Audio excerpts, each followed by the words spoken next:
இறை வார்த்தை யோவான் நற்செய்தி அதிகாரம் 10 இறைவசனங்கள் 1 முதல் 10 முடிய.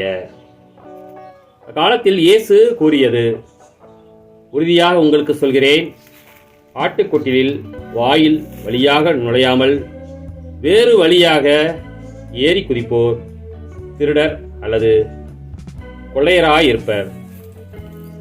வாயில் வழியாக நுழைபவர் ஆடுகளின் ஆயர். அவருக்கே காவலர் வாயிலை திறந்து விடுவார். ஆடுகளும் அவரது குரலுக்கு செவி சாய்க்கும். அவர் தம்முடைய சொந்த ஆடுகளை பெயர் சொல்லி கூப்பிட்டு வெளியே கூட்டிச் செல்வார். தம்முடைய சொந்த ஆடுகள் அனைத்தையும் வெளியே ஓட்டி வந்த பின் அவர் அவற்றிற்கு முன் செல்வார்.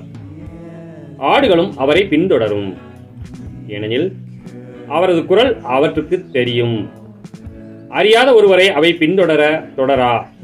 அவரை விட்டு அவை ஓடி போகும், ஏனெனில் அவரது குரல் அவற்றுக்கு தெரியாது. இயேசு அவரிடம் ஓமையாக இவ்வாறு சொன்னார். ஆனால் அவர் சொன்னதை அவர்கள் புரிந்து கொள்ளவில்லை.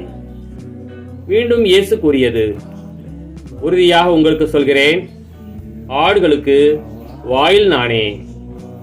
எனக்கு முன்பு வந்தவர் அனைவரும் திருடரும் கொள்ளையருமே. அவர்களுக்கு ஆடுகள் செவி சாய்க்கவில்லை. நானே வாயில். என் வழியாக நுழைவோருக்கு ஆபத்து இல்லை. அவர்கள் உள்ளே போவர், வெளியே வருவர், மேய்ச்சல் நிலத்தை கண்டு கொள்வர். திருடுவதற்கும் கொள்ளையடிப்பதற்கும் அழிப்பதற்கும் அன்றி திருடர் வேறெதற்கும் வருவதில்லை. ஆனால் நான் ஆடுகள் வாழ்வை பெரும் பொருட்டு, அதுவும் நிறைவாக பெரும் பொருட்டு வந்துள்ளேன். கிறிஸ்துவின் நற்செய்தி.